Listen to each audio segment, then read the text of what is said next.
India का सबसे बड़ा फाइनेंशियल फ्रॉड जो मिलियंस ऑफ मिडिल क्लास लोगों का पैसा ले डूबा। क्या आप भी इस फ्रॉड के शिकार हो सकते हो? जानना चाहेंगे? दोस्तों, मैं हूं सोनल पोखरिया नहार और मैं आप सभी का स्वागत करती हूं स्मार्ट कॉमर्स हब में। एक ऐसा बिजनेस जो हर आम आदमी को रिच बनाने का सपना दिखाता था, लेकिन रियलिटी में ₹24,000 करोड़ का स्कैम निकला। ये कहानी है ग्रीड, पावर और एक मास्टरमाइंड की, जिसे सहारा श्री के नाम से भी जाना जाता था। जी हाँ, द मास्टरमाइंड सुब्रतो रॉय। इस मास्टरमाइंड ने सहारा ग्रुप के द्वारा एक इन्वेस्टमेंट स्कीम लॉन्च की जिसका नाम था Sahara India real estate and housing bond. ये जो स्कीम थी, ये लोअर इनकम और मिडिल क्लास लोगों को टारगेट करती थी। ये उन्हें बताती थी कि छोटी छोटी अमाउंट इन्वेस्ट करो और बड़े रिटर्न्स पाओ। इन रिटर्न्स को अनरीजनेबली हाई बताया गया, जो कि एक पॉन्जी स्कीम का क्लियर कट इंडिकेशन था।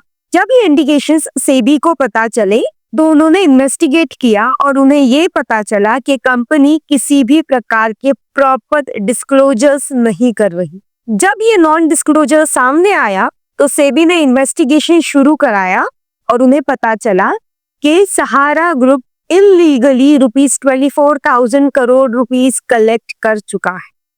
इन्वेस्टर्स के किसी भी प्रकार के प्रॉपर डिटेल्स और डिस्क्लोजर्स उनके पास अवेलेबल नहीं है। पुराने इन्वेस्टर्स को जो पे आउट हो रहा है वो नए इन्वेस्टर्स से जो पैसे लिए जा रहे हैं उसमें से किया जा रहा है। दैट मीन्स ये एक पॉन्जी स्कीम है।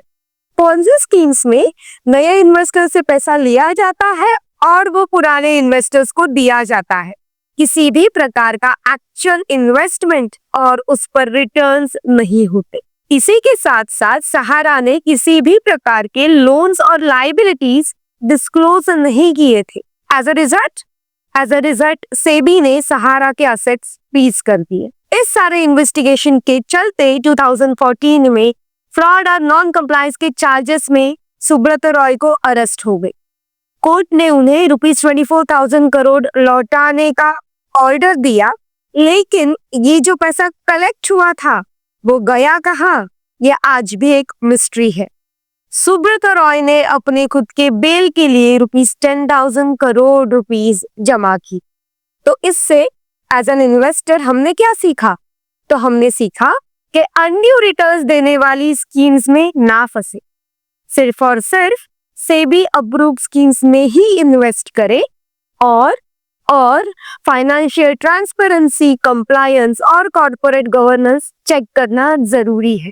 आपको क्या लगता है, क्या इन्वेस्टर्स का सारा के सारा पैसा वापस मिलना चाहिए? कमेंट करके जरूर बताइए। और ऐसे ही और डिटेल और ऐसे ही और इंटरेस्टिंग वीडियोस के लिए do like, share and subscribe our channel. Thank you.